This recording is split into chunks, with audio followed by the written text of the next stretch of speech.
Hello students, good morning. I am Joshi sir and today I am going to explain unit first sir, reading A, the Jamun tree. In the backyard of the house where Ricky, Jonak, Monpi and Tinky lived stood a lovely jamun tree.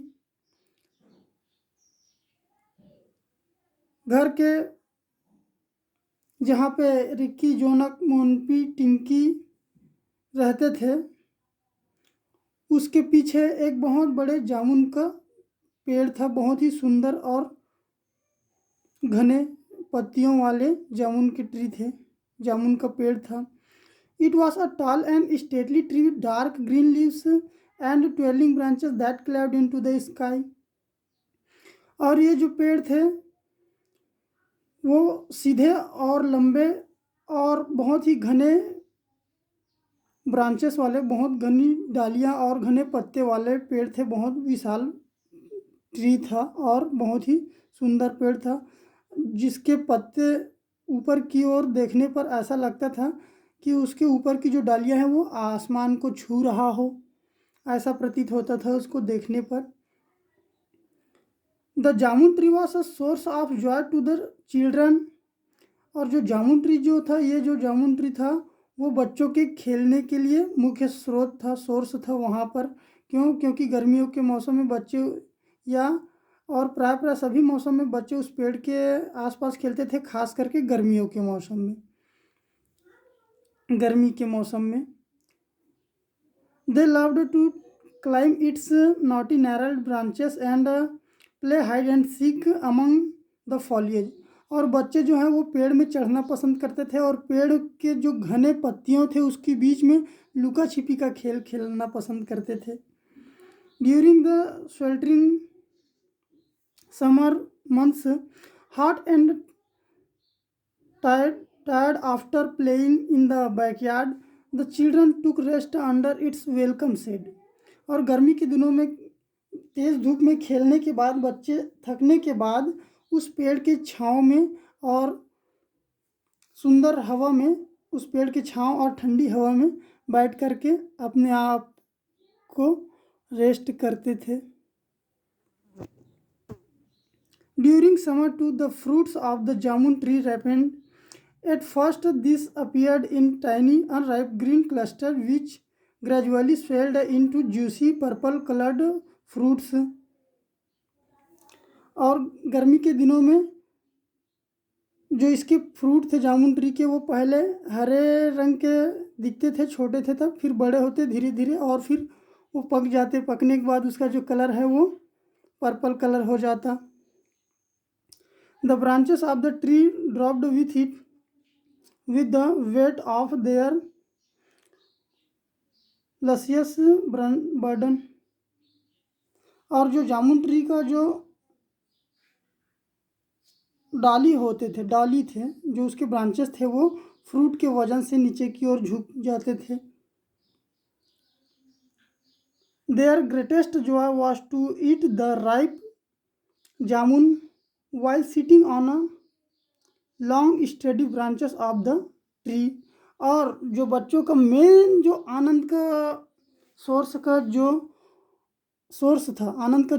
था, main enjoy का source था, वो था कि इसके जो मजबूत डालियां हैं उसमें बैठ करके इसके फल को खाने का, पके हुए फल को खा करके उसका स्वाद लेने का, ये उनका सबसे आनंदपूर्वक जो समय होता था वो था। The tree bore so much fruits that children from neighborhood dropped into and ate as many jamuns as they could। और इसमें इतने ज़्यादा फल लगते थे कि आसपास के जो बच्चे होते थे वो भी यहाँ आकर के उतने फ्रूट खाते थे जितने वो खा सकते थे, कलेक्ट कर सकते थे।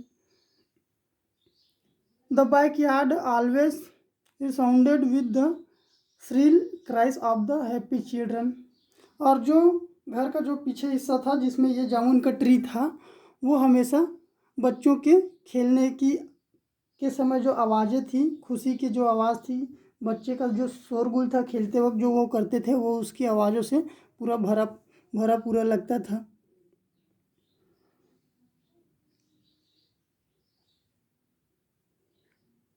The syrupy sweetness of the jamun invited other visitors too.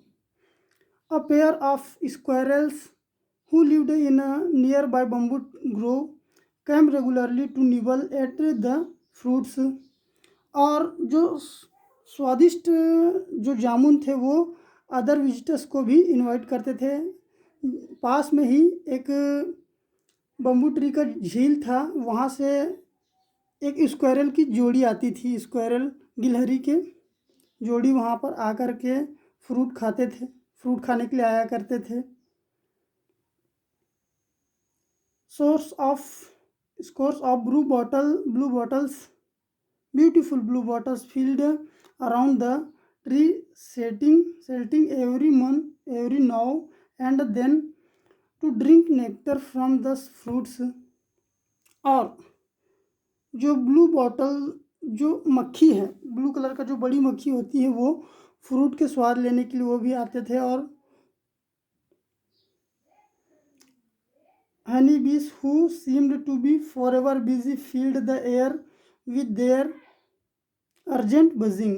और मधुमक्खी जो हमेशा अपने कामों में व्यस्त नज़र आती थी, वो वहाँ पे जामुन ट्री में छाते बनाए हुए थे, अपनी बी हैव बनाए हुए थे, और वो अपने उड़ने के जो उसके साउंड आते हैं, जो बजिंग साउंड है, उस साउंड से पूरे एटमॉस्फेयर को फील कर रहे थे, भर रहे थे। जैसे भौरों की गुनगुनाहट बोलते हैं, उस टाइप से। ants arrived in great march ants arrived in great numbers, marching in straight lines to carry off the fruits which had fallen onto the ground। अब जो चींटियाँ जो थे वो भी एक लाइन के साथ नंबरिंग में मार्चिंग करते हुए, ऐसा दिख रहा हो जैसे इस टाइप से उन लोग लाइन से आते थे, चींटियाँ। और वो जो फ्रूट ऊपर से गिरा हुआ रहता था, उसके फ्रूट के छोटे छोटे टुकड़ों को उठा करके ले जाने के लिए। The children would spend hours watching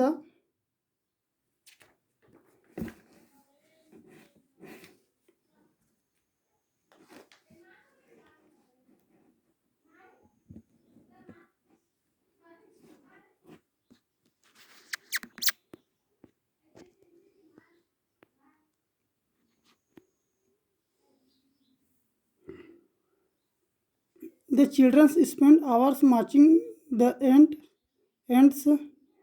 They marveled at the great discipline which with these hardy little creatures toiled, carrying loads many times their own weight। और जो ये छोटे से जो जंतु चींटी हैं, वो अपने से कई गुना ज़्यादा भारी वस्तुओं को भी ले जाता था।